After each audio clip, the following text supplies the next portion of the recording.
North Star of professional wrestling, Calgary, Alberta, Canada.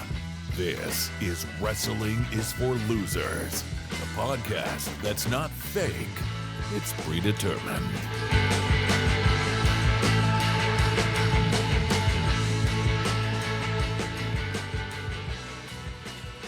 What's up, losers? It's me, Shoe Boots, and we are back for our third episode of Wrestling is for Losers. Welcome. Whoops. Oh, gotta turn that off. You loser. We're doing it live. Okay. On tonight's show, the road to Double or Nothing continues. We're also gonna go on the record with our thoughts and predictions for the new WWE belt for AEW at Wembley. But first, let me introduce the best co-hosts I could afford. First of all, he's back fresh from his cruise on the Pacific Ocean. Is it a sunburn? Is it the lighting? We'll ask him. Coltrane, how you doing, buddy? Hey, Boots, it might be the booze. It was a booze and cruising. I think I drank so much I forgot what it's actually like to be sober. So this is kind of a weird feeling. I think it's I've been back for a few days, but it's still like in me. You know what I mean? It's in me. Right. I need to get it out. So yeah, I think it's the lighting or possibly the booze. So, right. But yeah, it feels great to be back, ready to talk wrestling. As crazy as that sounds, I haven't said that in 30 years, but I'm jazzed, and this should be a great show. Looking forward to it. Cool, and it shows discipline that you're now having dry Sunday evenings. We appreciate that. Yes, thank you. Yes, just for us. Yes. Also hailing from Colorado, but he'll tell you he's from Texas. He's shaving his beard. You're welcome. It's Texas Crazy Horse, everybody. How you doing, Tex? I'm good. Bad news. The Canadian Goose did not answer my emails, so there will not be a podcast. Okay. I apologize. First of all, did you really email the Canadian Goose? Did you track him down? No. Okay. Second of all, I was editing our episode last week, and I realized we mentioned the Canadian Goose as if people know what we're talking about, but we actually, in our first episode, did not mention the Canadian Goose. That was a pre-show conversation. So I'm going to bring this up because I kind of want to make it a thing if we can. During the pre-show for our first episode, I mentioned that there is a local wrestler in the Calgary area called the Canadian Goose. And when he comes out, the entire audience honks at him, goes honk, honk. And then he yells at the audience, "Stop honking at me."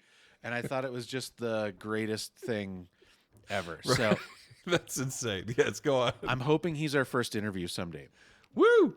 My goal. All right, Tex, you said you were excited. I'm curious before we get into this, when you said you were excited to get going, what are you so excited about this week? I'm going to tell you who's going to be the new World Heavyweight Champion. And if it's not right, I will watch AEW only from now on. So it has to be right. I don't believe that for a second. Whoa! But wait, okay, hold on, because the draft is okay. Let's move on, guys. Because I want to get into this. And for tonight's show, by the way, we got a lot of news. It was a big news week in wrestling. In particular, I want to talk about the new WWE belt and the draft and its implications. I also want to talk about Wembley Stadium. That's relevant this week. And we're going to continue our AEW Dynamite coverage with the April 26th edition, leading up to Double or Nothing. But first, the news. Insert news sound tag here. It's the news. How's that? It's great. We just need a ticker. Perfect. All right. Top story. WWE has introduced a new World Heavyweight Championship belt. The belt is, we now know, going to Raw. It is going to be the championship belt for Raw because Roman Reigns has been drafted to SmackDown. The draft is half over as of this recording, so not everyone is in place, but we now have a new belt. I believe it might have been it was one of our previous episodes. We debated whether or not WWE should have a single championship or if they should divide the championships around Roman Reigns or combine them and make a new belt. Well, it's been settled. Roman Reigns is going to keep those belts. It remains to be seen if he's just going to walk around with two belts for the rest of all time or if they're going to make a new belt. But we have a new World Heavyweight Championship belt. Just a side note, I want to get Tex's take on this belt first, but just I'm sure if you're listening to this, you already know, but the belt is heavily inspired by the original big gold belt, the original World Heavyweight Championship belt from WWE, which was based on the the WCW title, one of the most famous belts in wrestling, except they slapped a massive WWE logo right on the front of it. Tex, I'm interested in your take, first of all, before we get to who you think is going to win this belt, because I just hold that thought. I want your initial impressions on the look of the belt. I want to know if you think this is a good move, if you're excited about it, if you're kind of wait and see. Give us your take on the new championship belt.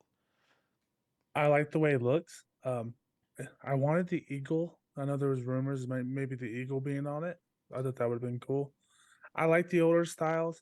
The newer styles kind of like just fake, and it has a little bit of pizzazz. I guess the word for it is with the older styles.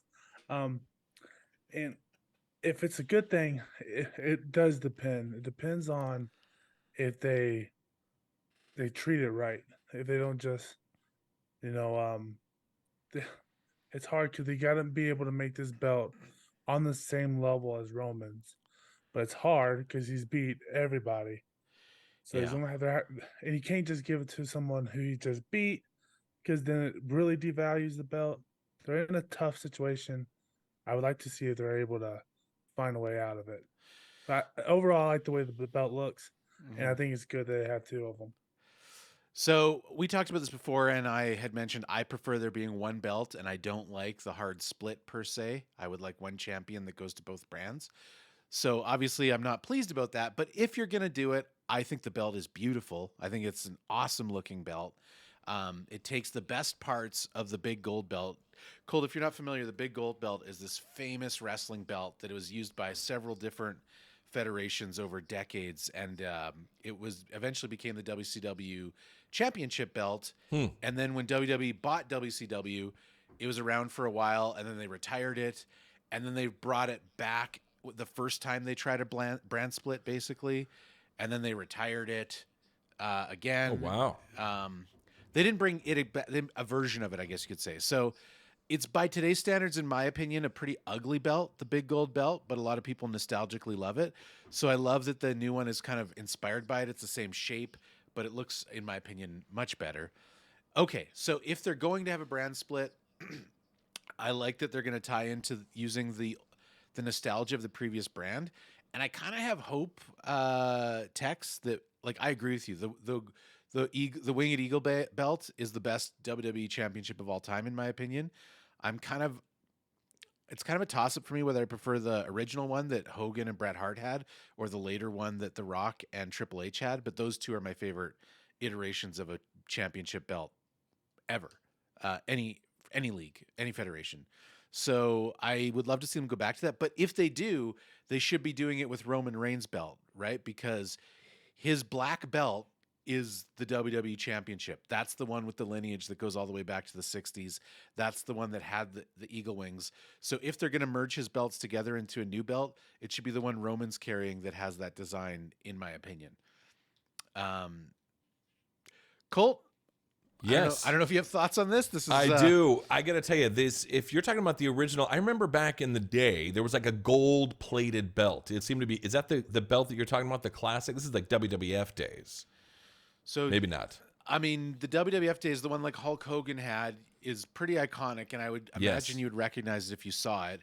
Yeah. It's got eagle wings and a globe, and the eagle's sort of like, I don't know if it's clutching the globe with its talons, but those are the main pieces of it. Wow. And that's that in many people's opinions the best belt they ever made. The big gold belt, it almost looks like just a massive hunk of gold, and only upon close inspection can you actually like make out the little designs. But it's like a really kind of flat gold belt. Gotcha. And yeah. If we were more advanced, I'd have pictures for you. But if you Google... This new one looks amazing, by the way. It's absolutely gorgeous. Yeah, I'm looking at it right now, and it looks insane. And I see what you're saying with the WWE logo in the middle, but it looks like super fancy. Like it's made of gold. Like it's amazing. Yeah. And Grudge in our chat room, I think he still prefers the double eagle is still the best. So I think, like you were saying, a lot of people love the eagle. Love the eagle. Grudge, you'll have to pardon me. When you say double eagle, are you referring to the same belt as us, or is that a different belt, because I know there's been a few iterations over the years that have had eagles to different degrees. And it might have been during my sort of hiatus that belt, that there was some sort of double eagle. But anyways, yeah, I think it looks great. And I think it solves a problem. A lot of criticism has been hurled at WWE for the look of their belts over the last several years, because they're pretty boring, right? It's just a big WWE logo and that's it. And their response essentially has been, well, it's brand recognition, right? We can send Roman Reigns on Jimmy Fallon and he'll wear this belt and everyone will see a massive WWE logo. And the response from the fans have been like, well, yeah, but it's ugly. Yeah. So I think this idea of slapping a WWE logo onto a nostalgic, cool design is a great middle ground. So I'd imagine if they're going to do another Eagle belt, they could do something similar, like something nostalgic of the design, but with a big WWE logo in the middle. Awesome. Yeah. Beautiful belt. Beautiful belt. Yeah. AEW belts are awful. They're not gold. They're like yellow. Like a dark yellow. Well, like a brownish yellow. That's an odd categorical thing to say, because all their belts are quite different from each other, and some of them are quite gold. The ones, so to be the TBS Championship and Cassidy's belt. Cassidy's belt, I think, is kind of a yellow gold. It's meant to have like a more old school, the problem is, independent wrestling scene look. On the inside, it looks fake because it's like white. It's not like leather all the way through it. No, I think that's just a white backed leather. That happens in WWE as well from time to time. It looks bad. I'm not a big fan of the look of that belt, but I'm a massive fan of the holder of that belt. But we'll get to that. Now AEW belts are crap boots. Comment. What do you think? They're terrible. I will say, of the belts that are currently in circulation, the AEW World Championship is by far the nicest belt. If I could have any replica belt right now of a current belt, it would be the AEW Championship. The only thing that that knocks it off the top of all time is the Eagle belts from WWE. So that's my take. Love the AEW Championship belt. I didn't like it at first, but I realized after I detoxed off of like being a WWE fanboy, I realized like, oh, I didn't like it at first because it's not inspired by a WWE belt at all. But once you kind of get out of that headspace, it's the best. Anyway, now let's move on and build out from this, because related to this, when they announced the belt on Monday, Triple H came out and said, okay, so we got this new belt. Roman Reigns is going to get drafted, and he's going to take his championship to wherever he goes, which we now know is SmackDown. And this belt will be the championship for the other brand, which we now know is Raw. To that end, half of the draft is now in stone. And yes, Roman Reigns was the top draft. Some interesting things have, off the top of my head, Cody Rhodes was the second draft. He was drafted to Raw. I have a lot of thoughts on that. AJ Styles is back, and his faction was drafted. What are the other big ones? Imperium, a mainstay of SmackDown, has been drafted to Raw. Bianca Belair, the Raw Women's Champion, has been drafted to SmackDown, and she gave a weird kind of message that they played where she's assuming she's now the SmackDown champion, but they did not say that. So I'm not sure what's going on there. I think we're going to have to wait a week to find out. But some big changes. I'm interested to see how the rest goes. Tex, again, thoughts on the draft, and you said and I'll let you make your claim here of who you predict to win the belt and what you're putting on the line for it. It's your chance to go on the record here. All right. So first of all, it cannot be Cody.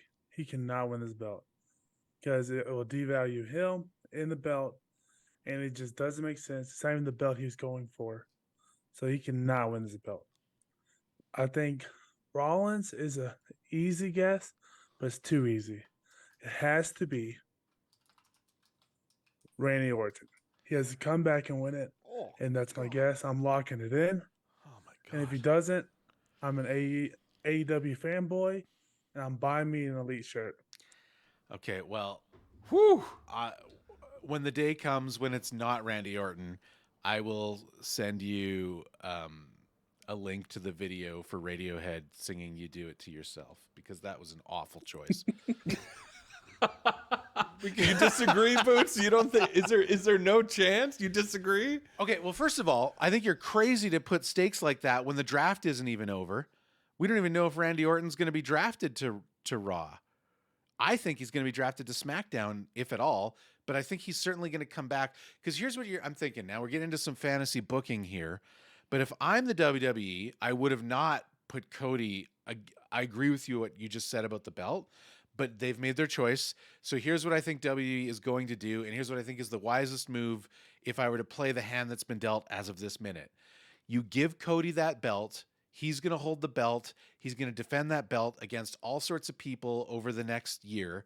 And he's going to build himself up for a rematch against Roman Reigns. He's going to win the Royal Rumble the right way. He's going to be the first one in. He's going to win the Rumble. He'll lose that title before then, because it'd be really dumb if they had another title versus title match, although I wouldn't put it past WWE, frankly.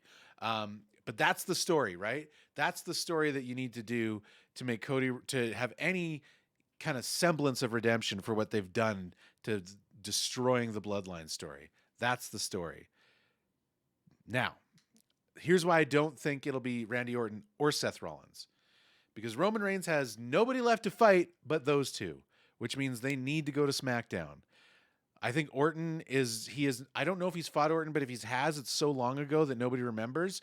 And Seth Rollins is the one guy he's fought that he won by DQ. So Rollins has a claim to another title shot. And if I had to predict, I'd say that's going to be your SummerSlam main event. It's going to be Roman Reigns versus Seth Rollins. Are you willing to shave your head for that claim? No. No. If you're not, that's not correct. What are you willing to do? We know what Tex is willing to do. What are you willing to do? I will shave Tex's beard. Wow. All right. Live on the show, he will shave his beard. I don't know if I actually want to see that, but go on, Tex. Jeez. My first guess was going to be Edge, but then they drafted him to SmackDown, I believe. Raw. Yeah, SmackDown. So I was like, well, there goes that idea. Mm-hmm. And then Randy Orton's just right there, waiting for me to grab it. I mean, it remains to be seen if he's ever going to come back. Randy Orton's this like legendary wrestler who's been away for over a year at this point, I think, on a back injury. So a lot of rumors that he's coming back, but they haven't said anything. So I think a lot of people would like to see him come back, though. Yeah, it should be interesting. And I think that, I don't know, I'm dubious about all of this, but I'm kind of also buying into the hype a bit after watching half the draft. Like, I'm kind of ready for WWE to present new stories and see where they go with it. And I'm sure they will break my heart again, but let's see where they go. Before you go, wouldn't it be better to give the belt to someone Roman hasn't beat recently? Because then you can still be like, who's better? Maybe this guy could beat Roman. Yeah. But if you give it to Cody, it's a secondary belt now. It will never be as good as the other one. I got to say, based on the way Triple H represented it, it's doomed to be a secondary belt before anyone even wears it. He basically said, Roman's undefeated. This is going to be another belt. Like, the way he positioned it, it's all, I mean, this is the huge tragedy of WWE choosing to not let Cody win at WrestleMania 39. They've destroyed their story. And yes, we can talk about ways to sort of like make it as good as possible with the pieces that are left, but they will never, ever be able to make it as good as the moment that they pissed on and burned in front of our faces about a month ago. Wow. That's intense. It's just facts. Because Cody lost? Had he won, you wouldn't have gotten pissed on or burned in the face? That's right. Wow. All right. That's all he had to do was pin the guy and he wouldn't have gotten pissed on? It's one of them. I'm sure it's one of the things that, like, at some point we are going to have this discussion. We're not going to have it yet, but at some point we're going to have to sit down with Coltrane and explain to him the whole bloodline story, the Cody Rhodes thing, the year-long arc, and then WWE vincing it up at the very end. Right. Vincing it up. Right. Yeah. Anyway. Okay. You're calling Randy Orton. I'm giving you a hard time. It's not a terrible prediction. It's just, you're really putting a lot on the line there with not enough information, in my opinion. But you call Randy Orton. I call Cody Rhodes. I think he's going to win the title. I think that if you were to have a private conversation with Cody Rhodes behind the scenes, he's pissed about it, but he's going to get that title. And it also, because if you're going to have a Cody Rhodes Roman rematch under the guise, which Paul Heyman has said this is the idea, and so has Road Dogg has said, they basically said, it wasn't the right time for Cody. We got to build him up. If we take that at face value, how do you build him up? Well, you put the second best title on him and you make it defend him at every major event between now and next WrestleMania so that he goes through a laundry list of heels to become just like this epic champion that's worthy of a rematch with Roman Reigns. Also, by the time you get to WrestleMania, you break up the bloodline so that Roman Reigns no longer has them to save him at the last minute, and you give Cody the clean pin. That's what I think that you do at this point. Although I'm also of the opinion of just like have a storyline where you say Roman Reigns died in a plane crash and we're going to have a championship for his belt, because wow, I don't wish any harm to the human being Roman Reigns, but the character is it's done. Do you think, Texas, that Cody is he worthy of that, of facing all the heels, of all that work to build him back up? Is Cody worthy of that? He is worthy. He's the number one face of the company by far. I mean, you just saw the crowd. It's either him or Sammy, and obviously he's a better fit to lead a company than Sammy. I still don't know if you should put a belt on him. Not because the whole story when he came back was a Pacific belt, and it's not this belt. He's the lineage. So Cody Rhodes is the son of legendary wrestler Dusty Rhodes, and the story of Dusty Rhodes is the one championship that he never got was the WWE Championship. And they did this whole build up that Cody Rhodes was going to get the one belt that his family never saw. And then pissed on, and then they covered in fire and burnt. And I'm saying he pissed on me and then put ashes in my face. And in that order specifically, because if the ashes came first, the piss would have been a relief. Right. But that's it wasn't not in that happened. order. No, it wasn't in that order. Not in that order. Right. That's rough. That's rough. Right. Whew. That's fair. That's fair. All right. So big week for WWE for sure. Let's shift gears here and let's talk about something. The streak continues. Guess who's in the news? That's right, folks. CM Punk is back in the news this week. Woo! Who? I've never heard this name before. This is I think a minor story, but a lot of people have made it up to be a major story, so I threw it in here. CM Punk was backstage at WWE Raw this week. As the story goes, he was flying back to Chicago from Florida, where Raw was this week, and there were several WWE talent on the plane, and they got talking because they're like, "Hey, you're CM Punk. Hey, you're so and so," or maybe they're friends. I don't know. And they said, "Hey, why don't you come on down?" So he did come on down, and the reports from the dirt sheets are that he went there. He went in. He said hi to people. He was cordial. Apparently, he spent some time with The Miz, which leads people to believe they settled a beef. I guess those two had a beef from back in the day. He asked if he could have a private moment with Triple H, to which Triple H responded, "I got to check with the big guy," is the supposed quote. And shortly after that, security asked him to leave, and he left without incident. So presumably he did check with the big guy, who said, "Get him out of here." Wow.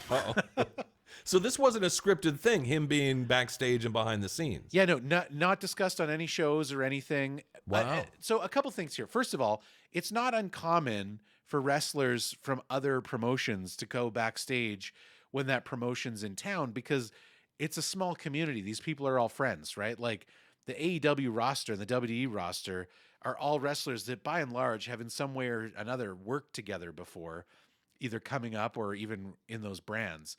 So if you live in Chicago and WWE's in Chicago, you might stop by and say hi to your friends. It's not uncommon. Sure. What's different here is that CM Punk is this massive enigma in the news that everybody's wondering what's going on with this guy. And the rumor mills are now flying that he's like, oh, he's looking to come back to WWE. He's going to quit AEW. Oh, this was a power play to show Tony Khan that he could do whatever he wants. And Tony better be careful or he's going to lose him, and blah, blah, blah.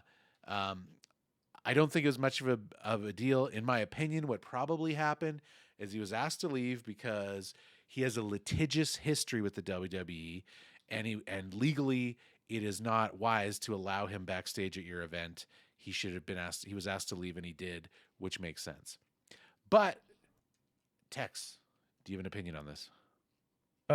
Also, Tony's also been real mad at him about tampering. So really being back there is not a good look.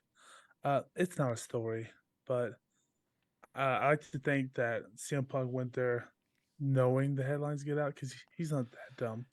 So maybe I hope so. trying to Yeah. maybe he's just playing coy or playing dumb, but he knows what he's doing. But I don't think there was anything much there.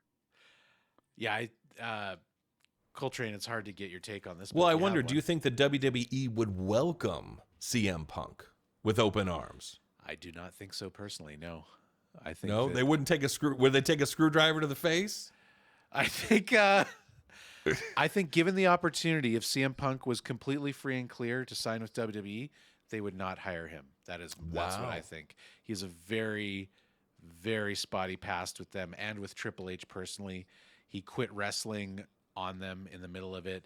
He said a lot of nasty things about them over the years. And as I said, he has sued them before. So there's that. Do they really want to bring him in? Yeah. Right. But hold up. A lot of people have sued the WWE and been back or talk trash. I mean, Ultimate Warrior. There's a lot. Jeff Jarrett's done it multiple times. Yeah. He started different promotions, and they still let him come back. It's a fair point. However, CM Punk is in the last year responsible for the worst debacle in AEW history. So I just think that he's really shown his colors. He's not going to happen. He's a really tough guy to work with, and he's his own worst enemy. And if he can keep that under wraps, he's an amazing talent, super entertaining, and a great wrestler. But I just don't think I think WWE's attitude, and I could be wrong about this, but I just think given the opportunity, they'd be like, we don't need him. We don't want that trouble. If you can make him money, if he's a superstar, you know what I'm saying? If he can make him money. Yeah, and I think that maybe if WWE wasn't in their most profitable state in their company history, right, that might be a more weighty argument. Yes, that makes sense. Right, that's true. Especially if he sued them in the past as well. Yeah, yeah. But I see what you're saying, Tex. Others have done it in the past, so it's definitely possible. But quite a name, man. I've been hearing about this guy for weeks. I've yet to see him. I can't wait to see him. I've been watching AEW Dynamite. I want to see this guy. Dude, my dream booking of Double or Nothing that we're going to is he walks out at the very end, but we'll see. Right. The rumors are not saying that, but that's what I would do. Anyway, finally, last story before we jump into Dynamite. Tickets for AEW All In at Wembley Stadium go on sale this week. The haters and the lovers are excited to see what the ticket sales are so that they can spin them to say that AEW is the best ever or that they're going to die tomorrow. I'm sure everyone listening to this knows about this, but just for Colt's benefit and maybe the couple of you that are just listening to this because you said you'd support my podcast, AEW announced about a month ago that they are going to Europe for the first time and that they are going to try to sell out Wembley Stadium, the 90,000 seat soccer stadium in London, England. Wow. Massive. AEW's never done their biggest show they've ever done I think is about 20,000 in New York. They're a very small company compared to WWE, and this is a massive thing. For comparison, I think WWE claimed 80,000 seats were at their last WrestleMania. All analysis of ticket sales says it's closer to 60,000 seats. I think it was 63 or 64,000. According to the data, but WWE infamously always inflates their numbers. So to put that in perspective, WrestleMania, which was a sellout, now granted they sold it out 2 days in a row, so that's a total of about 130,000. They claim 160,000. AEW is looking to sell at 90,000 plus seats. And there was some thought at first about, okay, well, are they going to partition off half the stadium for a big stage, right? So that it's not really 90,000 seats. Because you could partition off 40% of that arena for a stage and it would still be massive. And then you only have to sell 50,000 tickets.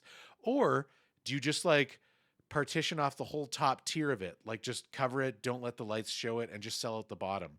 But the leaked photos that are supposedly from the Ticketmaster website show that they're going to try to sell out the entire damn stadium with a minimal stage.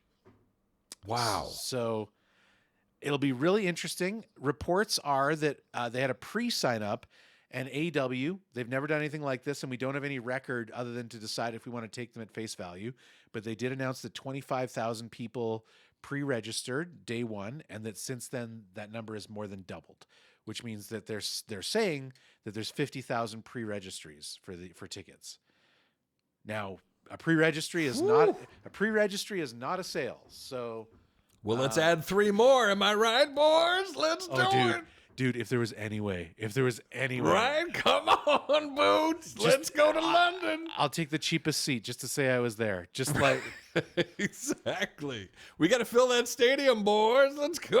All right. Listen, if somebody wants to get in touch with me and sponsor the show for, yes, what are we going to need to get us all 3 of us out there? We're probably going to need on the low end 10,000 US. Yes, 10,000 US a piece. Right. That's no problem. That's nothing. Right. Let's just ask chat. Hey, chat, help us out. If any of you are like, we're looking for some A-list sponsors, like Nike, McDonald's. Yeah.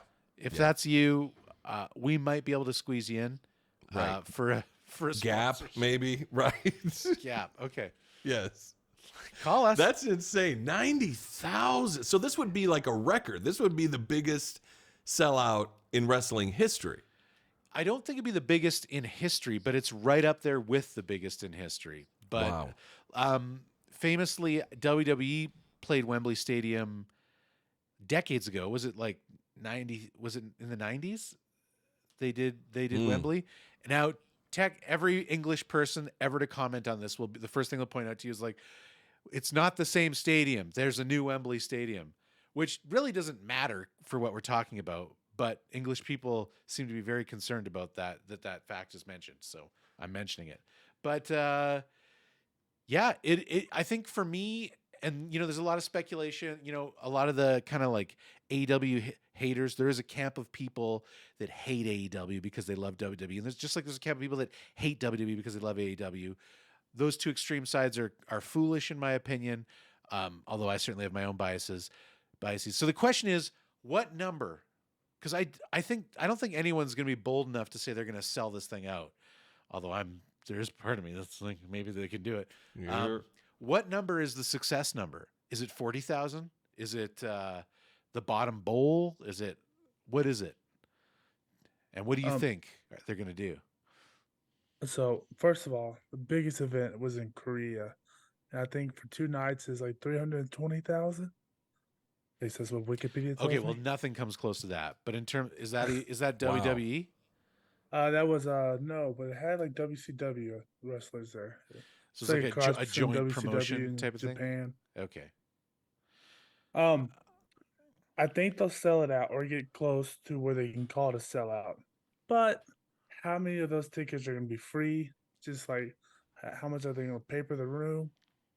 And I'm worried. I want to see the number. They always tell you we sold 90,000 for so $1 million.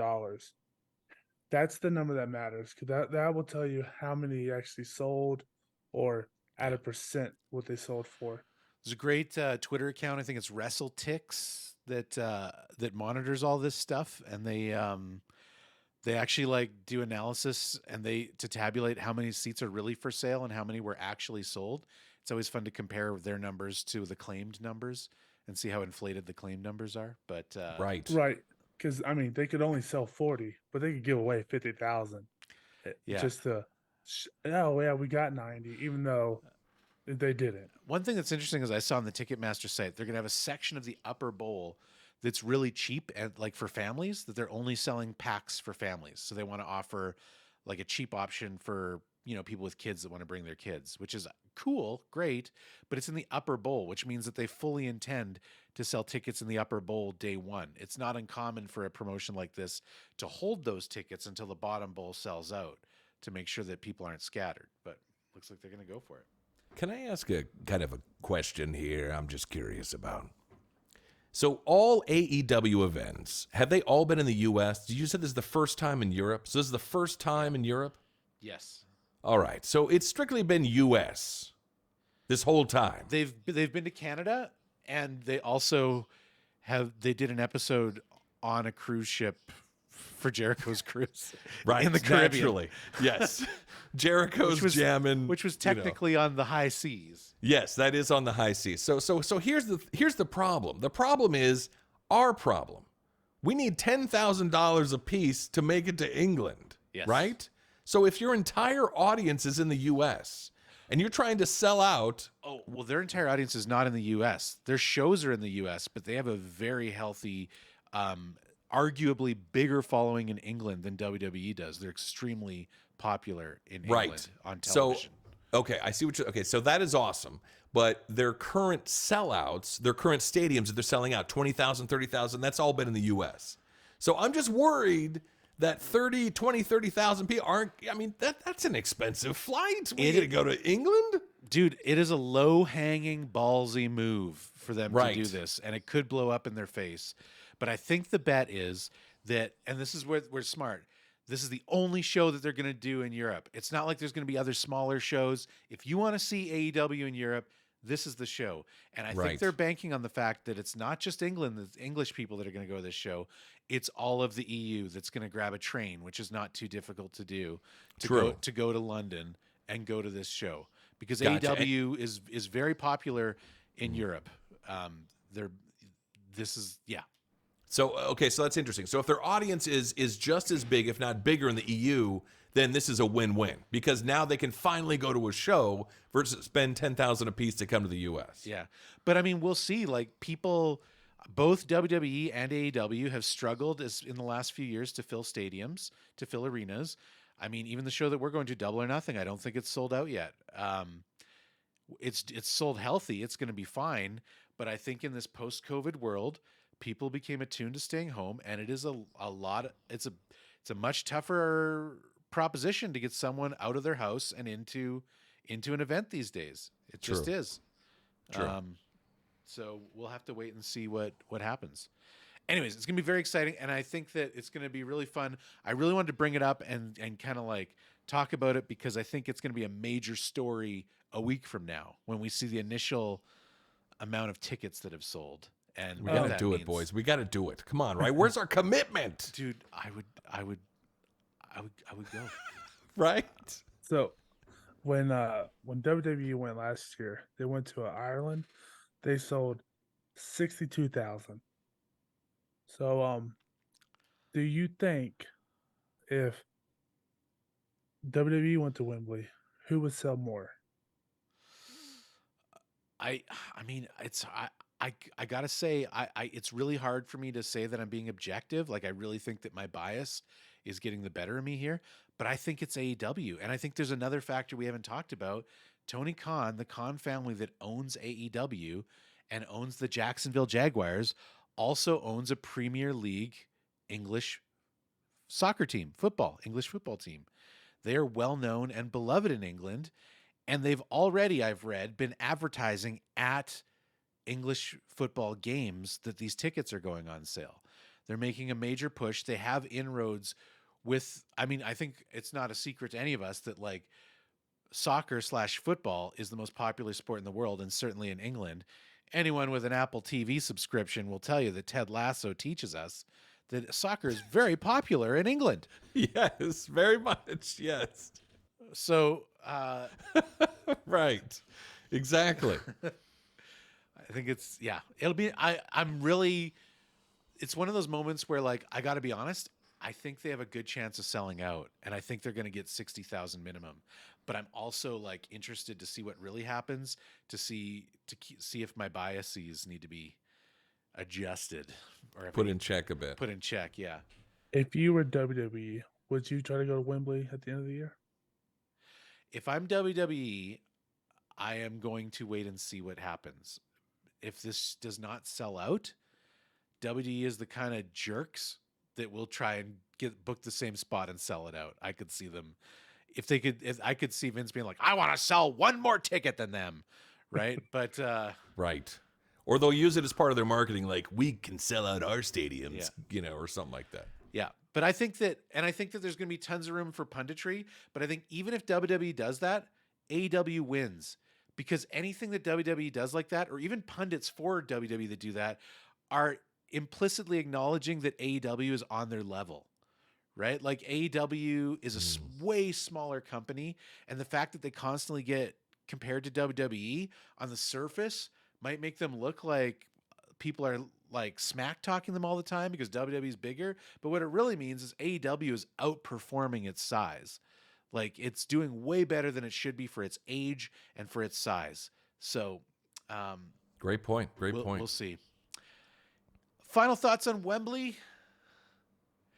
Colt, I'm going to put you in charge of procuring funds. All right, chat. Let's do this. What are we doing? Come on. Right. I will also need a really expensive celebrity cameo to ask my wife if I can go to England without her and the kids. Do you think? Right, exactly. Do you think if Darby did the coffin drops, asking if you could go? Maybe we can get Darby to coffin drop you. I think a wrestler cameo might add insult to injury if I use a wrestler Hey, just to lighten this, I spent $600 on this wrestler cameo to ask you. Right. Jungle Boy has a question for you. Right. Right. It's true. Yeah. That's insane. Worth a shot. Worth a shot, Boots. Worth a shot. Yeah. We'll see. Hey, I would if it was any other moment in my life, I would go so quick. Yeah. My wife would murder me and I'd still go. But you're going to England? You can come. That's right. You never know. There's still time. Dude, I would fly in for like a day to be there. Like, right. Like the flight would be longer than the actual show. Yeah. All I would want is a chance to sleep in after, because we would party like monsters that night.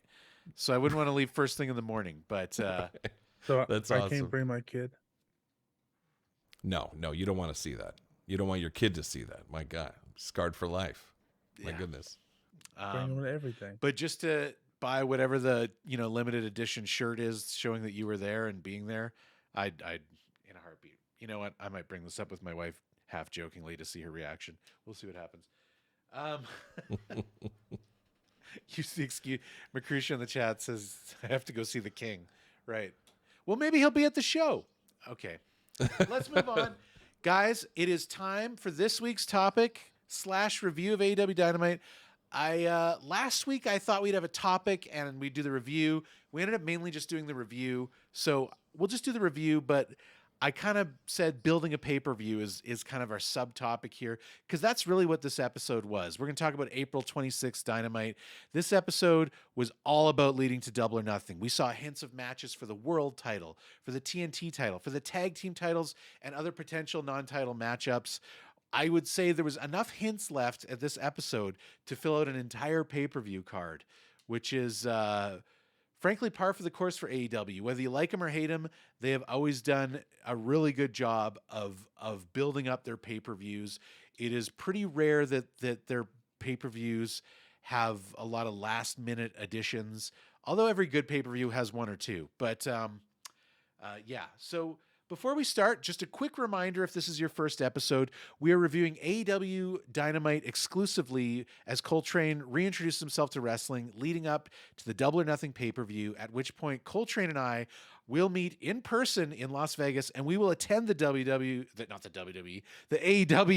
Double or Nothing pay-per-view in person and review it. And we are watching AEW leading up to it so that we can see the storylines develop, get invested in it, and just see how that feels to me, the fanboy, and to Coltrane, the returner, I guess we could call you. So that's what's going on. Whoops. Before we jump into Colt's opinion, though, we're going to mix things up. I want to start. So Tex, for those of you that are new, is kind of coming into this as the sort of WWE fan that doesn't really think much of AEW, but is giving it a chance for the sake of the show. I have not read your notes in advance, so Tex, please, what are your impressions of this week's episode of Dynamite by itself, or compared to last week, or whatever? So, overall, broadly, I thought it wasn't a bad show. It was pretty entertaining. First thing I noticed is the crowd. They don't put the lights on. And that's a lot different than WWE. Could they have the lights on the crowd? So, just real quick there, I don't mean to cut in, but usually that means that it's not sold out. It's WWE does this practice too. It's just that they're selling a lot more tickets these days. So their stadiums, their arenas are well lit because there's people, but it's very common.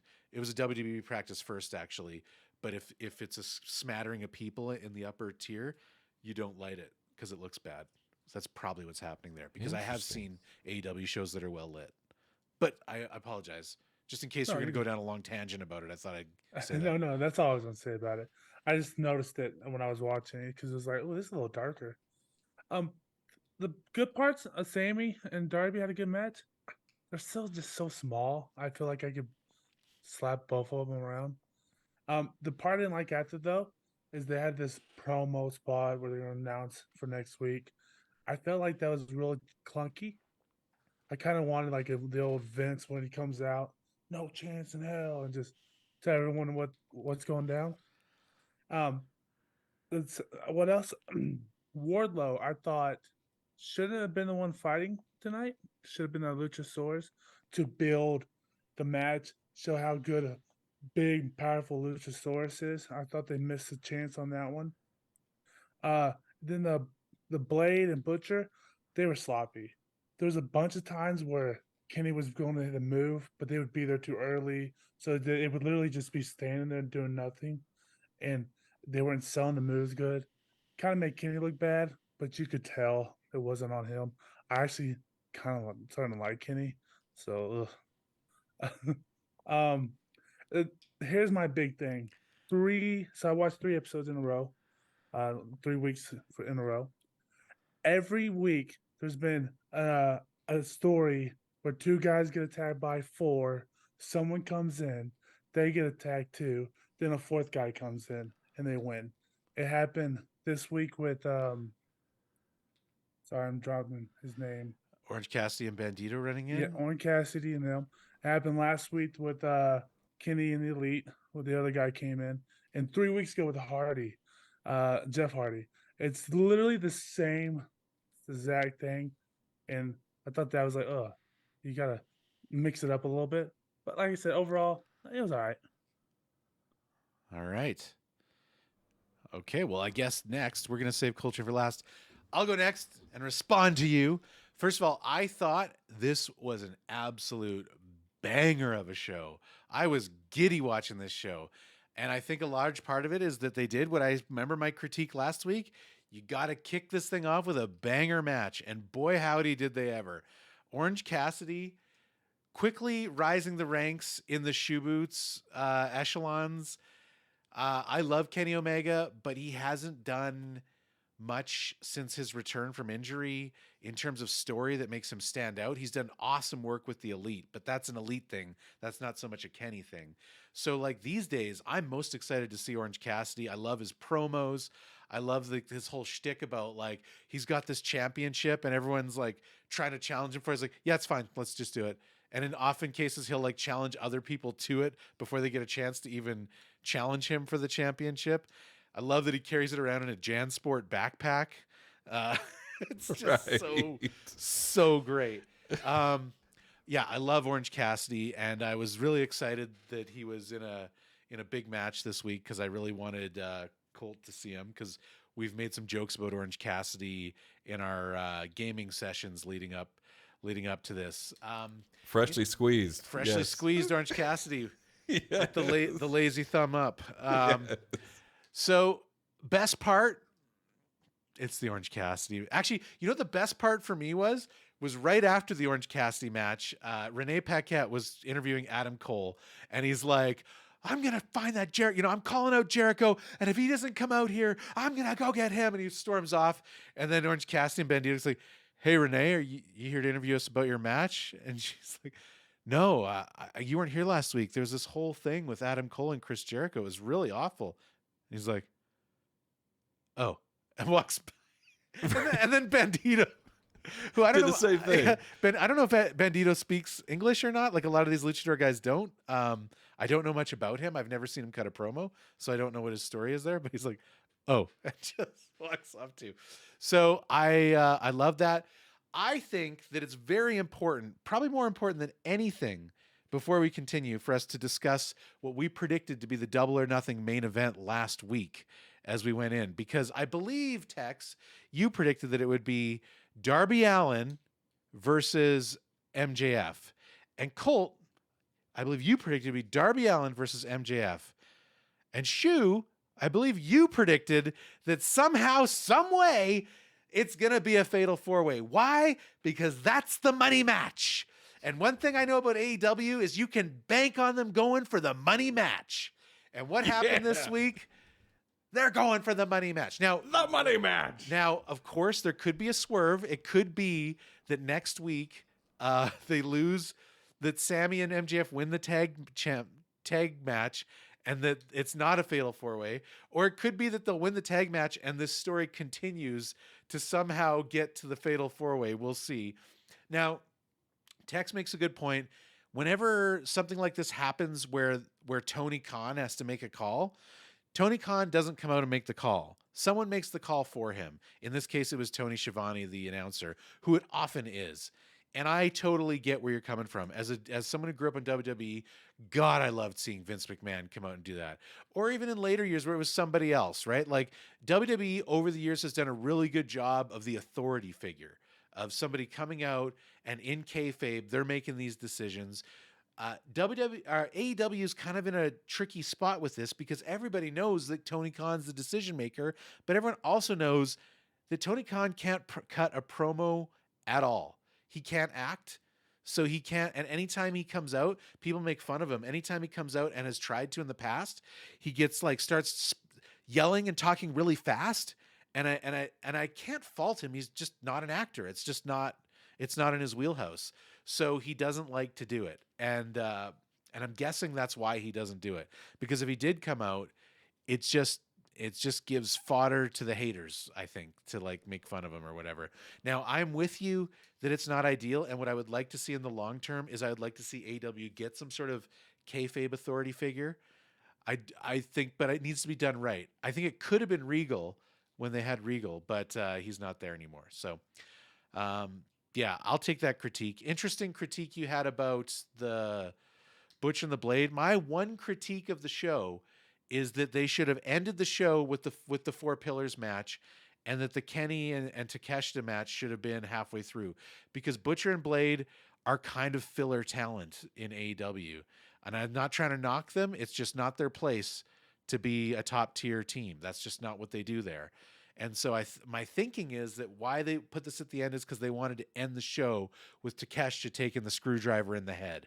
That's why they did it. And maybe also because they wanted to have that scene later where Sammy tries to catch a ride with MJF and he's like, "Oh, the car is full," and it's empty, because they wanted to sow those seeds of dissension building up to this fatal four-way, right?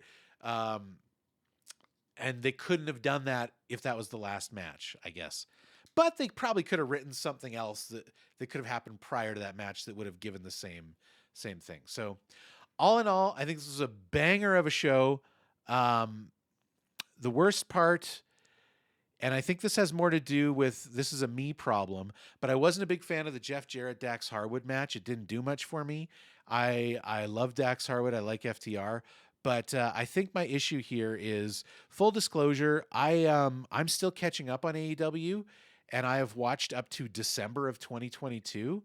But there is still a window of shows I haven't seen. Now, I have every week been reading the results, so I know what happens. But the whole kind of Jeff Jarrett return is really new to me, and I haven't seen the buildup of the Jeff Jarrett with Jay Lethal stable. So that I'm kind of murky when I watch those bits, but I'll be caught up soon. I'm burning through the content. Quick question about Jeff Jarrett. Who was the 12-foot tall human titan that was behind him? It was the tallest man I've ever seen in my life. It's 1 in a billion. Satnam Singh. What? So who is that guy? That guy's huge. It's a very WWE move that AEW has him, but he's essentially just this massive dude apparently played for the NBA. I don't know to what extent, if he was like played a lot or if he was just drafted or what. I'm guessing he wasn't the point guard is my guess. But yes, go on. I'm thinking maybe more center, but yes. Or he's forward. basically there to be a big dude. Like he's just there to do, he's with that stable. He very rarely wrestles. I've maybe seen him wrestle actually once, but he's not there to wrestle because he probably doesn't know how to wrestle. My guess is they probably saw this guy, they scooped him up. They're probably trying to train him in the background, but in the meantime, they don't want to pass up the opportunity to have this insane monster on screen. Right, like his like ankles to his knee is taller than Jungle Boy. Like he is the tallest human being I've ever seen in my life. Yeah, I think I can't remember if he's at 7'6" or something like that. He's just insanely huge. Oh my gosh. And he gives he'll pick someone up and give him a choke slam from time to time, but he's really just there to be a big dude. Gotcha. Yeah. Okay, I was like, I see Jeff Jarrett. I'm like, wait a minute. Who is that behind him? Yeah. What is going on? Okay, gotcha. Last thing I want to mention before I push it over to Colt. Actually, I'll hold that. Let's get your take. Let's get your take. Well, I got to agree with you on the Orange Cassidy. I got to admit, I'm starting to find some wrestlers that I'm really starting to love. That I'm really starting to dig. And I'm going to tell you why I love Orange Cassidy, to the hatred of our chat, by the way. There's some Orange Cassidy haters in our chat today. Now, freshly squeezed, that's a little rough. You got to work on the taglines. Like, he's got no pulp. I don't know. Like, it just like using like orange juice sayings. I don't know about that. But I love the showmanship between him and Bandito at the beginning of the match. Bandito, by the way, who is insanely strong. Yeah. Bandito is ridiculously strong and very agile. And he's new to AEW as well, just so you know. Is he? I love Bandito. That guy, he did like that suplex off the turnbuckle one-handed. He picked up Orange Cassidy, threw him right over him with one hand. With his one arm. I couldn't believe that. But I was floored. I actually really liked Bandito. I liked the guns. And then when Orange Cassidy put his hands in his pockets and was doing the moves in the pockets, I thought that was great. And I like you said, the belt and the Jansport, I like that they were really playing to the audience. They were real characters. They had a lot of presence. Yeah. You know what I mean? And that's what I really like. So I got to admit, he's got kind of like a Johnny Cage vibe to me for some reason. Orange Cassidy does. It felt very Johnny Cage, but I loved Bandito. I thought Bandito was robbed. I think he should have won that match, but I understand Orange Cassidy's, he's the champion going into this. But I thought he was awesome. Wardlow, I agree with Texas here big time. I want to see, what's his name? Luchasaurus? Luchasaurus. Okay, this guy is the bad guy from Stranger Things. I'm sorry. Every time I see him, that's exactly. I want to see. That guy looks scary. Like, he looks super scary. Like, holy cow. Like, I want to see that guy. Wardlow, by the way, Vecna. Thank you. Thank you, chat. Vecna. He looks just like Vecna. Yes, he does. But the guy that was fighting Wardlow, that poor man. I mean, he just got thrown around. Like, that was his job. They didn't even introduce him. No, this is what we call a squash match. He's probably a local jobber. They probably called up the local wrestling academy and said, "Hey, you got someone that wants to go on TV tonight and get destroyed?" And then he goes on. Right. And it's just, you do a squash match sometimes, and they gave one they decided for whatever reason to give to Wardlow this week to lead into. I mean, the real point of him coming out was for them to do the promo afterwards of Arn Anderson talking to him like, "You're gonna have to get mean. You're gonna have to poke an eye." When he said something crazy, you have to like pull someone's eye out or something like that. Yes. And then for Luchasaurus to come out, who, by the way, I think might still be coming back from injury. That might be why he's not wrestling yet, but I don't know that for sure. I'm sorry to interrupt. Go ahead. No, not at all. I am looking forward. Luchasaurus looks awesome. I want to see more Luchasaurus. And I'm starting to really dig these certain characters. I also do like Kenny a lot, Kenny Omega. There's something about Kenny Omega that I just dig. I really like this guy. Yes. Totally. So I'm starting to really enjoy these wrestlers. I'm starting to get some little faves here. I got to tell you, one of the most hardcore moves I've ever seen in wrestling ever in my entire life happened on Dynamite. And that was when the Darby and the Darby match with the Spanish God, where Darby was on the table and he climbs up on top of the turnbuckle and he does like 6 flips and lands into the table on Darby. I literally was like, whoa, like I screamed. Yeah, he can twirl, man. How did he survive that? How did he not break every bone in his body? That was insane. Yeah, no, they're awesome together, and that was outrageous. But I do agree with Tex. They do seem small. They're small guys. So but they're agile, I guess, but they don't seem to have the presence for me just yet. But I'm just getting to know these wrestlers. Go on. You were about to say something. I think I just didn't want to. I keep cutting in on you. But, you're fine. You're fine. You're good.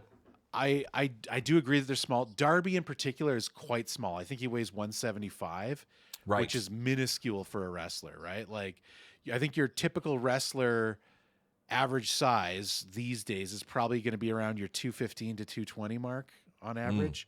And then the bigger guys are going to be heavier than that.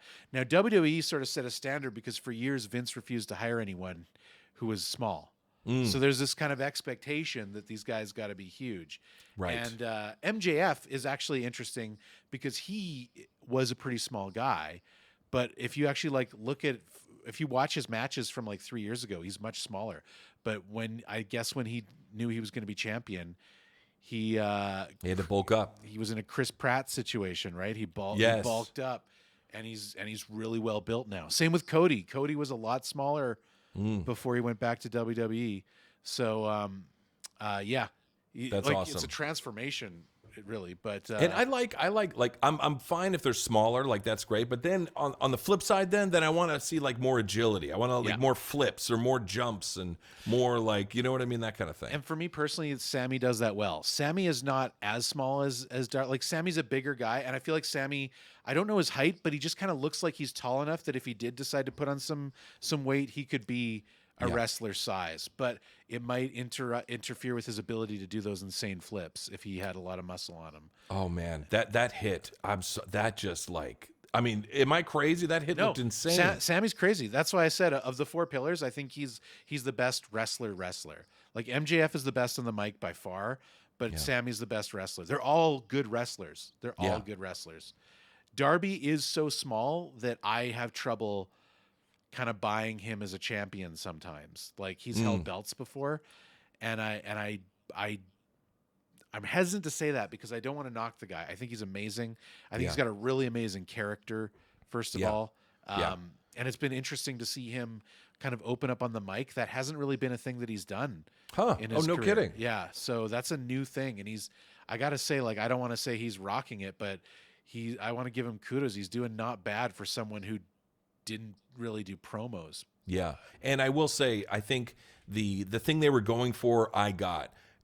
He did the flip, destroyed him on the table. I thought Darby is down and out, like there's no way. And then in the store, then he rallied, and then he just started rocking it. And like that was really, I was like, oh, like I really felt that. They did a good job. They communicated that really well. Yeah.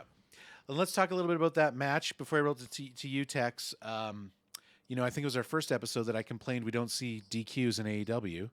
Well, we got one. We got the old switcheroo, the fake out, what was it? MJF threw the skateboard to Darby, then Sammy just jumped on the ground and pretended he got hit like it, and the ref turned was like, oh, ah. So that's awesome. It's not the kind of DQ I was talking about, I think, but Tex, what are your thoughts on, I guess, this match in particular, but also like how this 4 pillars thing is playing out? I know you mentioned you didn't like that it was Tony Schiavone, whatever, that came out and said it, but that it just is what it is for if there's going to be an authority figure in AEW. Do you like how this is building? Yeah, I think they're all good wrestlers. I didn't mind. I like the ending. It reminded me of like Eddie Guerrero kind of. I always liked him.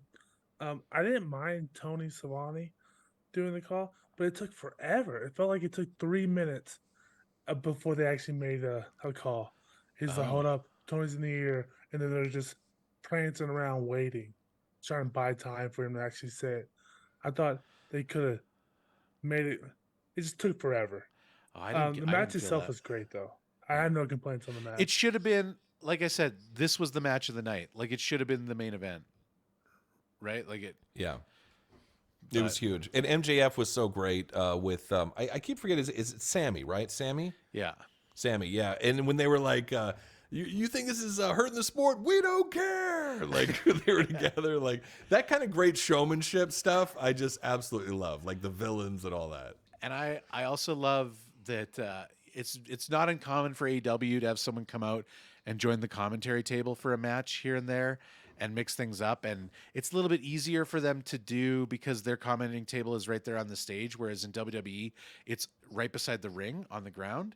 So now there's pros and cons. That means that in WWE, there gets to be spots that involve the announcers during the match, like being knocked on their tables. That doesn't really happen on AEW. So you can... they've got their strengths and weaknesses, but I loved MJF coming to the desk with a jar of pickles. Yes. And That Taz, was awesome. I do think Taz is like dark horse, like the up and comer, awesome color commentary guy, and they're using him more and more. Where he's like, "No, I got to watch my sodium." Like just right. It's funny because he was pretty bad when he was the commentator on SmackDown. Yeah, he was kind of like their third string guy for commentary when they first started, but he's really kind of come a long way in AEW. And I think like, cause the original configuration for commentary in AEW was, good old JR, Tony Schiavone, and, Excalibur. Those are your guys. JR is kind of like getting closer and closer to retirement. He's doing less and less work. So Taz has sort of been getting more and more work. And Chris Jericho actually does a lot of commentary, but on their Friday show, which we don't watch for this. But he's improved massively, and I look forward to him being on the desk these days. But yeah, he That's wasn't awesome. always that good. What was I Very gonna say? entertaining show. Very entertaining show. I thought the QTV stuff was a little cheesy. I don't know what that is. Again, that is the one thing that I really wanted to bring up where I'm at with my catch up, because that I don't know anything about that storyline. That is one of those things that I guess is such a minor story that it's not making any of the highlight reels that I'm sort of keeping up to date with. Right. But it seemed like, what's that tabloid show? TMZ? Like, I think that's what they're supposed to be making fun of, right? Gotcha. Right. But I don't know what's going on. I feel like I'll get caught up. Now, there's two things that I want to discuss here that I think, three things actually. Let's talk about the Adam Cole match. We've got this Adam Cole calls out Chris Jericho. Then we've got an ambush. Then we've got the save from Orange Cassidy and Bandito, which is kind of a left field move. Because I guess the only connection there is that they said at that interview earlier on in the night. Well, I had a feeling that Cassidy kind of respected Bandito at the end of that match, because I thought that was a great match. And it seemed that Cassidy really respected him at the end, like mutual Absolutely. respect. But they don't really have a connection to Adam Cole. So that's what I was... Like, if I was booking this, I actually liked that they had that initial thing where they were told there was this thing. If I was booking it, I would have had one more quick segment right before a commercial at some point earlier in the night, where they're like finding out more about what Chris Jericho did to Adam Cole. And then that would just make more sense that they came out there for the save at that point. Right. But at some point you're splitting hairs, but that's what I would have done. But they came out for the save, and then Roderick Strong comes out, who is another wrestler that I've read about, but I know nothing about. He was Adam Cole's old buddy when he was in NXT. So the hardcore fans in the audience were very excited to see him coming out, but for the rest of us, he's just some new guy that we've never seen before. But interesting that they've got this stable, because I want to make another prediction. All right. So this guy wasn't a previous AEW guy. So he came from a different wrestling organization completely? My understanding is that he hasn't really been on any TV in a long time. But, wow. But Adam Cole's big kind of most famous moment, as I understand, is that he was in a stable on NXT, which is WWE's kind of third junior brand. Got you. And it was Adam Cole, and they were called the Undisputed Era. And Roderick Strong was a member of this faction. So for Roderick Strong to come running out was a big pop for everybody, because it's that's awesome. Yeah, crowd went crazy. And I personally, I really like Adam Cole. I want to see that guy wrestle more. I like him. I think he's got great mic presence. And from what I remember, I thought he was a great wrestler. At least it was like week 2 or week 1. Yeah, he's awesome. He's coming back. He had back-to-back concussions last year that put him out of commission for a while, and it wasn't even clear if he was ever going to come back. So it's kind of new that he's back, and this Double or Nothing, I think, will be his first pay-per-view, assuming he wrestles at it since he's come back. So people are pretty excited that he's back. Here's my prediction. Double or Nothing has been sort of a very special show for Chris Jericho for the last 3 years, because during COVID, Chris Jericho put on 2 of the greatest matches of all time that if anyone here can watch, you need to watch it, and they are Stadium Stampede and Stadium Stampede 2. In the middle of COVID, they needed ideas for matches. There was no audience. What do? Chris Jericho, the AEW during COVID, they did all their shows live from like a little stage that's basically on the side of the Jacksonville Jaguars stadium, because the Khan family owns the Jacksonville Jaguars. So they had access to it. So they just did their shows outdoors there because of COVID, and the only people in the audience were other wrestlers. That's just how they dealt with COVID. But when the pay-per-view came up, they tried to come up with something special, and Chris Jericho's faction fought the Elite. It was at the time the Inner Circle, that was his faction, fought the Elite in what they called the Stadium Stampede match, which was, we're going to put a wrestling ring in the middle of an NFL football field, and we're going to start there, but it's going to be 5v5, no disqualifications, no countouts, falls count anywhere on the property. The match can go anywhere in the stadium. What? And they did an empty football arena stadium, and they fought, and it started on the field, and it carried like into the bars, into the stands, backstage. At one point, Hangman Adam Page charged Sammy Guevara on a horse. It was just what? You've got to watch this match. Did he have a trident? It was. That's crazy. This match was insane. There was a part, so Matt Hardy was in it. Matt Hardy's this old school wrestler.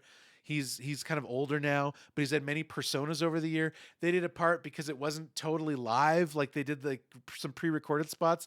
They did a part where there was like this like little jacuzzi that they like have girls in bikinis sit in at the games or whatever. So they get in there and they're wrestling there, and they're trying to drown Matt Hardy, and every time they push him under, he'd come up as a different character from his career. It was so stupid. It's so funny. It was so great. Oh, that's insane. That's insane. Yeah. That's so crazy. Awesome. So then a year later, it was still COVID. They're still at the same spot. What do? We're doing Stadium Stampede 2, baby. And they did it again, and it lived up to the hype. It was every bit as awesome. Some highlights from Stampede 2. At one point, some guy's out cold on the field, and somebody brings the chalk runner over top of him and draws lines over him.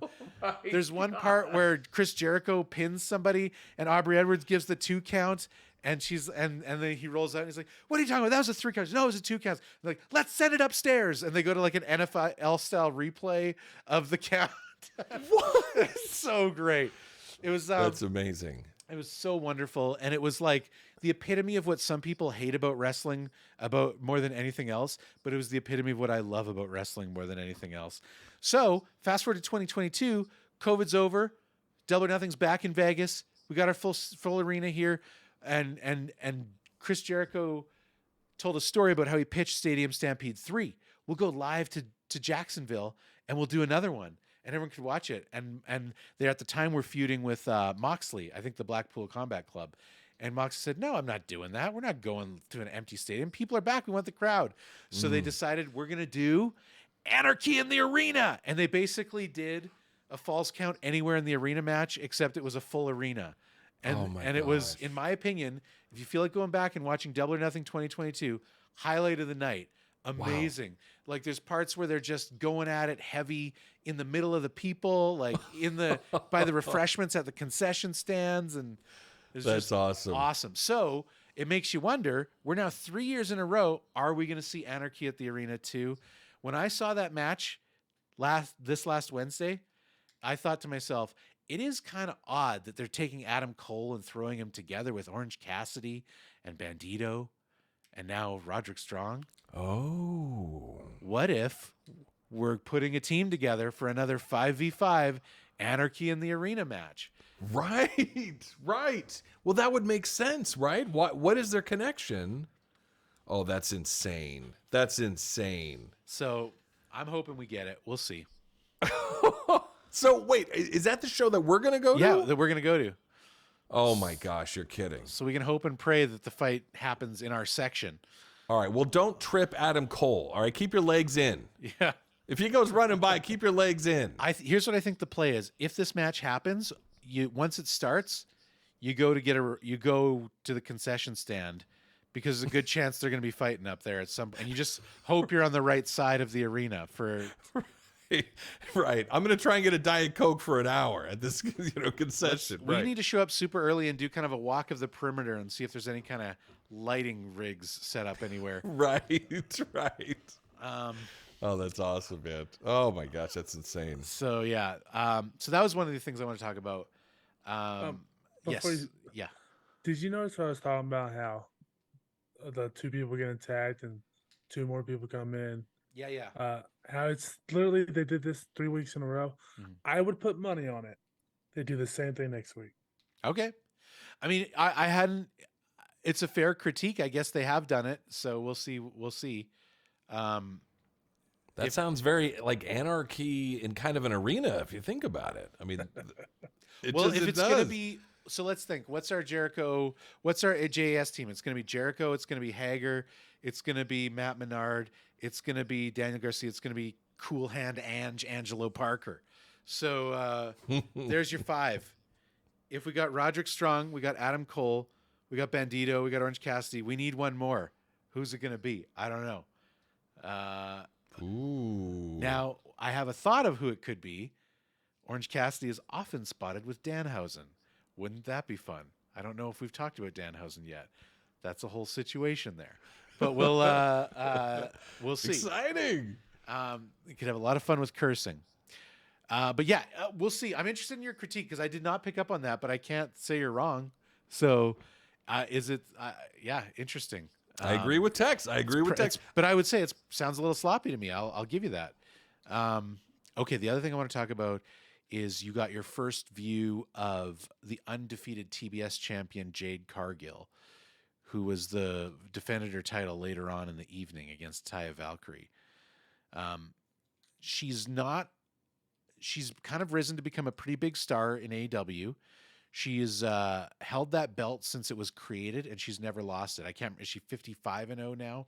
She's undefeated in her AEW run. And so there's a lot of people saying, well, when is she ever going to lose?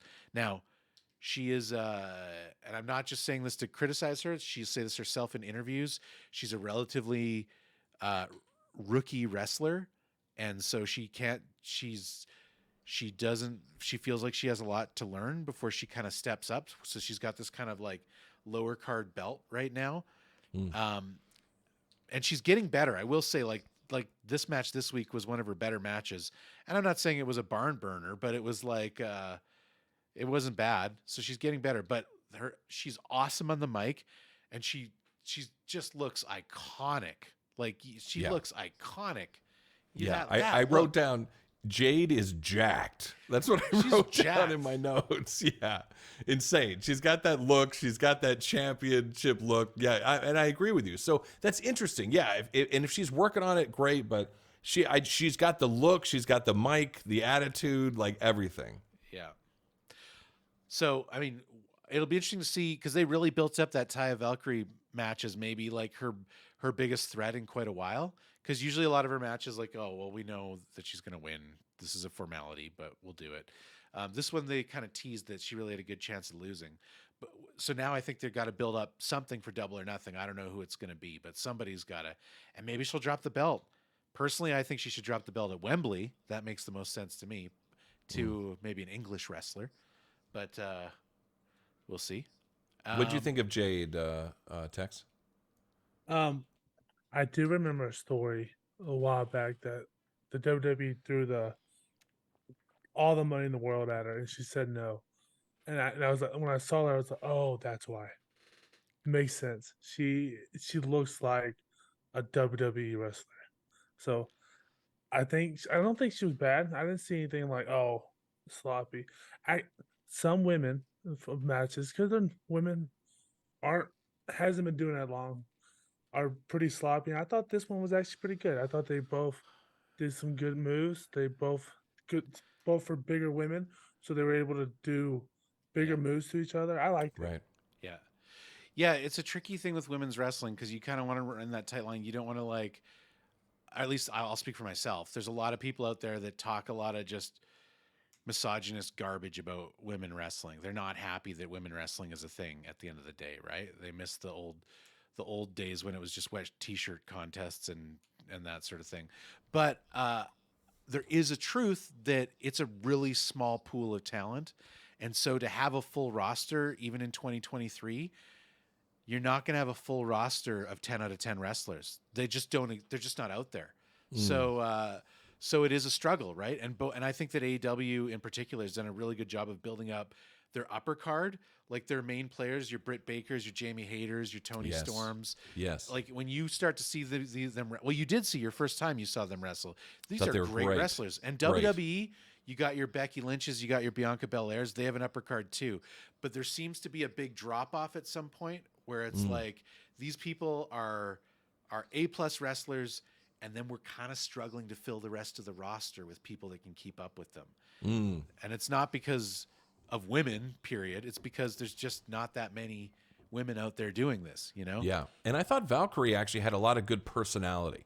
I thought she sold really well, and she seemed to have a lot of personality on the ring. Yeah, I like Valkyrie. She's a new acquisition that is a big name from Impact Wrestling, I think. A smaller wrestling name. So she's known, but she's new to AEW. Nice. Yeah, and what was the last thing? Oh, we talked about Adam Cole and Chris Jericho. We talked about Jade Cargill. I guess we need to talk about not the QTV segment. Oh, the Lordy. hey, it's like Saturday Night Live. There's gonna be some duds out there, okay? Right. Sure. Okay. Something that Tony Khan was on screen, which he rarely is, but he was on the show this week announcing the second annual Owen Hart tournament. They did this last year. They did a tournament, a men's and a women's tournament to determine who would win the Owen Hart Cup. And I guess they're doing it this year. So I guess it's an annual thing. Last year, it culminated. The finals were at Double or Nothing. This year, they're going to do the opening ceremonies at Double or Nothing. And they're going to use the Canadian tour over the summer to have the tournament, with finals being in Calgary, Alberta, Canada at the greatest outdoor show on earth, the Calgary Stampede. Woohoo! It's back, baby. The Stampede. I wish Tony Khan would have mentioned the Stampede. He just said it's going to finish in Calgary, but if it would, I wish he would have mentioned the Stampede. I would have just, I would have had a field day with that. So close, dude. So close. So that was Tony Khan. That's him. That's the guy. Yeah. He's a young guy. Yeah, he's a young guy. His dad kind of owns is kind of like the family patriarch who owns I can't remember which soccer team they own, but they own the Jacksonville Jaguars and they own the AEW, and he helps with all those things. He's not just working on AEW. He helps his dad with those things. So Gotcha. I have a question. So if you win the tournament, you just get a trophy? yeah, they were last year. I mean, it's only happened once, so who knows if they'll keep it the same. But last year they were both presented with belts that were not to be defended. They were to take home and keep, kind of thing. So, me personally, I think, and they might do this, a title shot. That should be your next contender after Double or Nothing. I'm okay with that. I think that'd be great. I'm trying to remember what happened last time. They won their belts. Last year was Adam Cole and Britt Baker won, and it was very exciting because they're partners in real life. So it was cool to see them both win. Nice. And just a little side note: the belt that they give is actually in kind of, if you look it up, it's kind of a weird shape for a belt, but it was a really nice touch that only someone from my neck of the woods would have got. But it's in the shape of famous belts used in Calgary-based promotions, Stampede promotions. like Stampede Wrestling, and I think now Dungeon Wrestling is a local promotion here that has a belt in that same weird shape that was from Stampede Wrestling. You Canadians are doing dungeon wrestling now? It's the You guys are intense. It's just the name of the promotion as an homage to the dungeon. I don't know. You guys have this nice guy persona. I don't know if that's you're doing real life Fight Club It's not here. in a dungeon. It's in like in a place where people bid on cattle. All right. Well, like that's better? Unbelievable. That's where you're doing it? You guys are crazy. All right. By the way, Dungeon Wrestling, check it out. They're starting to post matches on YouTube from their previous shows. You can see me in the front row at some of their more recent That's shows. awesome. That's awesome. Yeah, okay. I think we got to start wrapping up the show. We've gone too long. I apologize to keep you guys. Any final thoughts about this show? Predictions for next week? Yeah. There is one thing I want to talk about: the screwdriver. I keep seeing people keep asking, is it too much? Have they gone too far with it? I personally think maybe they have. Well, I wanted your feelings on it. No. I mean, it's every week, and it's just a screwdriver. Man, You can't think of anything else. WWE made you soft, dude. Tex, you're talking to a Canadian who apparently they're incredibly violent people that wrestle in dungeons while they're auctioning off cattle. I think Canadian, he's gonna love it. He's gonna love the screwdriver. He's gonna want like a chainsaw or something more hardcore. Coltrane, as a new returner, were you shocked by the screwdriver spot? It's a little intense. I gotta admit, the first time I saw it, I was like, a screwdriver. Like, I thought that was a little crazy. And, I think it's a little intense, but I don't know. I'm buying it. I'm digging it. Like, I really, I don't want to say I enjoyed the screwdriver, but I don't know. It didn't bother me as much. Maybe I'm just used to the screwdriver because I've been pulling this thing out so many times. They really... I mean, at this point, it was Schrodinger's screwdriver, right? Like, it's only a matter of time before this thing was going to get driven into somebody's head. Absolutely. I think the Home Depot stock went up 10 points. Like, it's unbelievable. No, it's all fun and games until someone loses an eye to a screwdriver, as Chad is saying. I completely agree. So it didn't bother me this much as the first time. I thought, man, this is really hardcore, a literal screwdriver. If they pull out a blender or something, then we're just getting ridiculous. But the problem is the Elite, they're running out of friends to get screwdrivers to the head. So I don't know who's going to be next.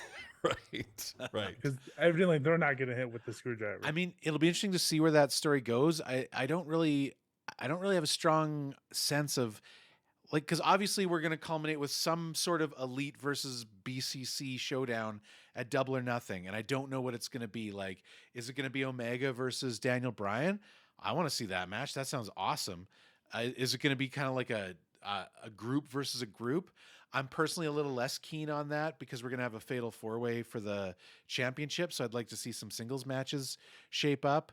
It looks like I was wondering if the Elite might fight FTR because they're the Young Bucks, because depending on who you talk to, they're considered the two best tag teams in the world.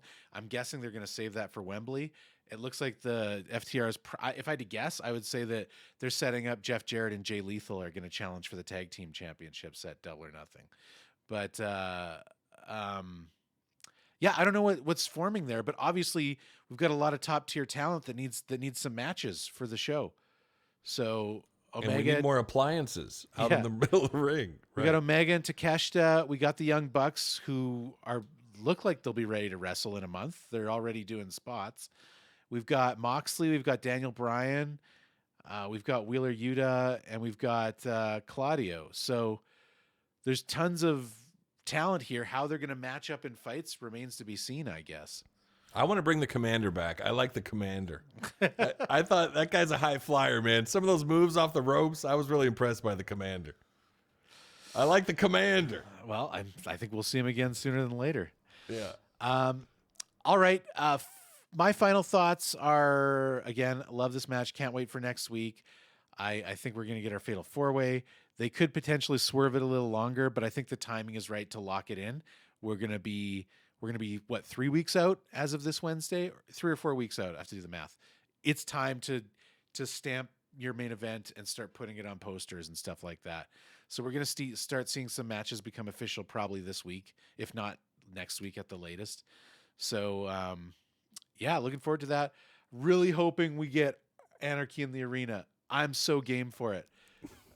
Yes. How good was last Anarchy in the Arena? I'll never forget. Brian Alvarez, who is like a wrestling commentator, was there in person, and he said the best match of the night for me in the arena was Anarchy in the Arena. And if you were in the arena, you only saw a quarter of the match because the rest of it was like in the locker room and at the concession stand and everything.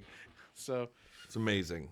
That would be insane. That would be insane. And I got to admit, there's a part of me that's kind of excited. Like, I'm going to see Adam Cole, like, in person, like, in the ring. Like, this has been such a transformation for me, Boots, from listening to you and Tex talking in voice chat about all this wrestling and thinking, gosh, it sounds so ridiculous, to now I'm super excited. Like, I can't wait. Like, oh my gosh, Adam Cole's going to be there, and I hope the Commander shows up again. Like, you know, it's just such a transformation. Are we going to do Orange Cassidy cosplays? Yes, yeah. I'll wear the JanSports, right? I don't know if I want to have the shirt off. I don't know about that one, but I'll wear the sunglasses, the red beard with freshly squeezed, no pulp, ready to go. What's the? Oh, I gotta. Well, let's end the show. I'll keep going. Looking forward. Can't wait for next week. We'll see what happens. This is how you make a show. This is how you book a pay-per-view. This is one thing that I think is AEW's strength, is they know how to build a pay-per-view. WWE, partially, I think it's a fault in their writing, but partially it's because they're committing to do so many pay-per-views, they don't really have the time to build up like AEW does. But AEW does have the time.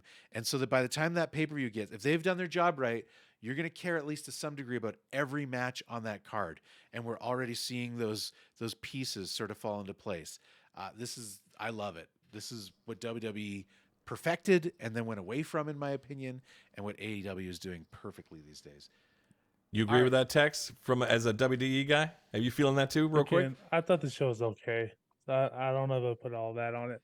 There's a couple good moments. He's too used to matches that are like 2 minutes long, that have 3-minute intros for each person. Right. You forgot about the 3-minute commercial breaks. Yeah. Every 5 minutes. That was a little rough. I got to admit, the picture-in-picture. At least you guys get picture-in-picture. That's an American exclusive. I just don't get to see that. You're kidding. Because the network that carries it out here doesn't do that. Those were long commercials, man. Like, I'm watching this. That was insane. It's WWE doesn't do that. Here's the one saving grace about a long commercial break, I will say, is that when you bite the bullet with a long commercial break, that means you have to do less commercial breaks overall, because it's a set amount of commercial time in a 1-hour slot. So I don't know if it's a wise move or not, but yeah. It was a little long. It's a little long. I mean, we're watching a match, at least picture-in-picture. We went from pizza to cream for men's genitals. Like, I'm not kidding. That was one of the commercials. It was crazy. Like, what is going on? A little intense, but anyway. Yeah. All right. Well, on the note of cream on men's genitals, we are going to end the show. Thank you, everybody, for coming by. I think we have the title of our show right here. I think that should be the title right there. Yeah. No, please don't. Please don't. I lost my... We booted off immediately. So yeah, thanks for coming, everybody. Really appreciate it. If you have any messages or emails, you can tweet them at the Shoe Boots, or you can send them to wrestlinglosers@gmail.com. And we look forward to your messages. That's going to do it for me, for Colt, for Tex. Later, losers.